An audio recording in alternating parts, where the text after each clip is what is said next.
اب تاریخ کے سب سے دلیر جاسوس کے بارے میں جانتے ہیں۔ ایک مرتبہ حضرت سعد بن ابی وقاص رضی اللہ تعالی عنہ نے فارس کے جنگی لشکر کی خفیہ معلومات اکٹھی کرنے کے لیے 7 جنگجو پر مشتمل ایک خفیہ دستہ تیار کیا۔ اس کا ذمہ یہی مہم تھی، خفیہ اور ضروری معلومات کو اکٹھا کرنا، اور ساتھ میں حضرت سعد بن ابی وقاص نے یہ بھی حکم صادر فرمایا کہ معلومات کے ساتھ ساتھ ممکن ہو تو ان کا ایک سپاہی بھی قید کر کے لے آنا۔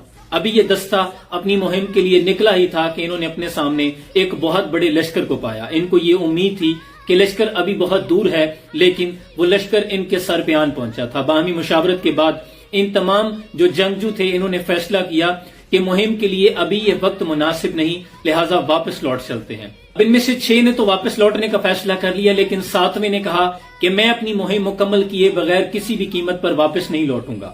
آج فلک کو پڑھا کبھی دل جلوں سے کام نہیں، اگر نہ آگ لگا دوں تو داغ نام نہیں، اور تو پرندے مار دے سر و سنوبر مار دے، تیری مرضی تو جسے دہشت گرد کہہ کر مار دے، اور جس ایک کو مارنے کو بھیج دی تو نے اتنی سپاہ، کہیں ایسا نہ ہو وہ تجھے تیرے گھر کے اندر مار دے اور تیرا اس کے ماننے والوں سے پالا پڑ گیا جو پرندے بھیج کے لشکر مار دے۔ اس کے بعد اس 7ویں جنگجو نے گھوڑے کو ایڑ لگائی اور لشکر کے قریب جا پہنچا۔ پہلے تو لشکر کے اطراف کا بغور مطالعہ کیا، جائزہ لیا، اور پھر لشکر کے اندر گھسنے کے لیے پانی کے نالوں کا انتخاب کیا۔ یہ جنگجو پانی کے نالوں سے گزرتا ہوا ہراول دستے کے قریب جا پہنچا۔ آپ جانتے ہیں ہراول دستہ کسی بھی جنگ کا بہترین چاق و چوبند وہ دستہ ہوتا ہے جو جنگی قیادت میں سب سے آگے چلتا ہے اور بہترین جنگجو ہوتے ہیں۔ عسکری قیادت میں 40,000 فارسیوں کے جنگجو لڑاکو موجود تھے، جن کے قریب سے، جن کے اندر سے نکلتا ہوا یہ آگے جا پہنچا، پھر ان کے قلب سے گزرتا ہوا سفید خیمے کے قریب جا پہنچا۔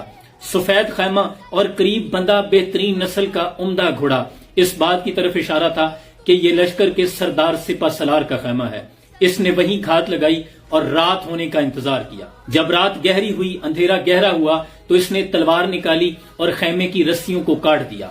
خیمہ سپہ سالار لشکر سمیت اور جو افراد وہاں موجود تھے ان تمام کے سروں پہ آ گرا۔ ایسا کرنا صرف فارسیوں کے دل کے اندر اپنا خوف بٹھانا اور انہیں اپنی طاقت کا مظاہرہ دکھانا تھا۔ اس کے بعد اسی گھوڑے پر بیٹھے ایڑ لگائی اور وہاں سے نکل آئے۔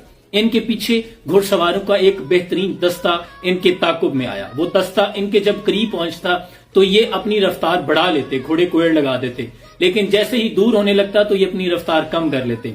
گویا مقصد یہ تھا کہ یہ میرے پیچھے آتے رہیں، یہ تعاقب کرتے رہیں، اور ان کے ذہن میں پلاننگ یہ تھی کہ حضرت سعد بن ابی وقاص کا جو حکم ہے کہ ایک سپاہی کو میں گرفتار کر کے کسی بھی صورت اپنے پاس لے جاؤں۔ انہوں نے دشمن کے گھڑ سواروں کو چکما دیا اور صرف 3 سوار ہی ان کے پیچھے رہ گئے۔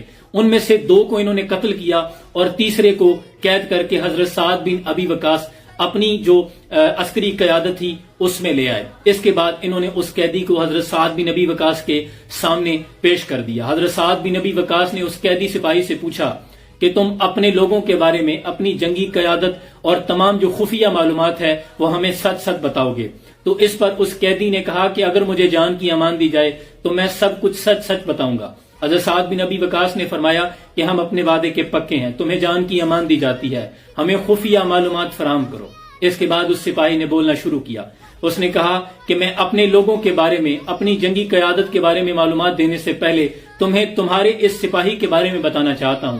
میں یہ یقین سے کہتا ہوں کہ میں نے بچپن بہترین جنگجوؤں کے درمیان گزارا ہے، میں نے بہترین لڑاکا جنگجوؤں سے تربیت حاصل کی ہے، لیکن فارس کے لشکروں میں بھی میں نے اتنا دلیر جنگجو نہیں دیکھا، اس قدر بلند حوصلے والا شخص نہیں دیکھا جو ہماری قیادت کے درمیان گھسا اور ہراول دستے کے قریب سے ہوتا ہوا 2 چھاونیوں کو کراس کرتا ہوا سردار کے خیمے تک جا پہنچا۔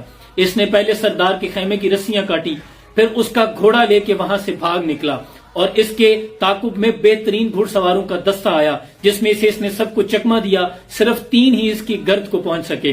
ان 3 میں سے 2 کو اس نے قتل کیا جو میرے چچا زاد بھائی تھے، اور 2 جنگجو وہ 1,000 فارس کے لشکر کے جنگجوؤں پر بھاری تھے۔ جب اس نے ان دونوں کو قتل کیا تو میرے سینے میں اس کے خلاف جو بغاوت اور انتقام کی آگ بھڑکی، اس نے اس کا تعاقب کرنے پہ مجھے مجبور کیا۔ میں اس کے تعاقب میں نکل آیا، لیکن میں اپنے آپ کو بہت بڑا جنگجو سمجھنے والا، میں سمجھتا تھا کہ فارس کے لشکر میں میرے مد مقابل کوئی نہیں آ سکتا، لیکن جب میں اس کے مد مقابل آیا تو میں نے موت کو اپنے سر پہ منڈلاتے دیکھا.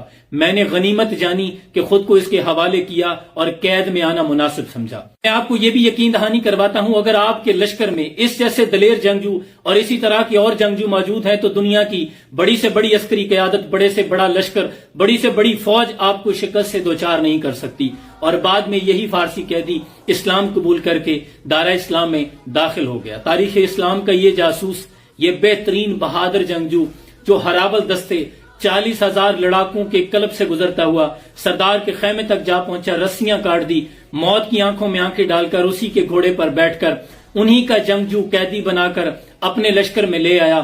تاریخ اسلام اسے حضرت طلحہ ابن خویلد رضی اللہ تعالی عنہ کے نام سے جانتی ہے. یہ غازی، یہ تیرے پراسرار بندے جنہیں تو نے بخشا ہے ذوق خدائی، دو نیم ان کی ٹھوکر سے صحرا و دریا، سمٹ کر پہاڑ ان کی ہیبت سے رائی، دو عالم سے کرتی ہے بیگانہ دل کو، عجب چیز ہے لذت آشنائی، شہادت ہے مطلوب مقصود مومن، نہ مال غنیمت نہ کشور کشائی. سلام.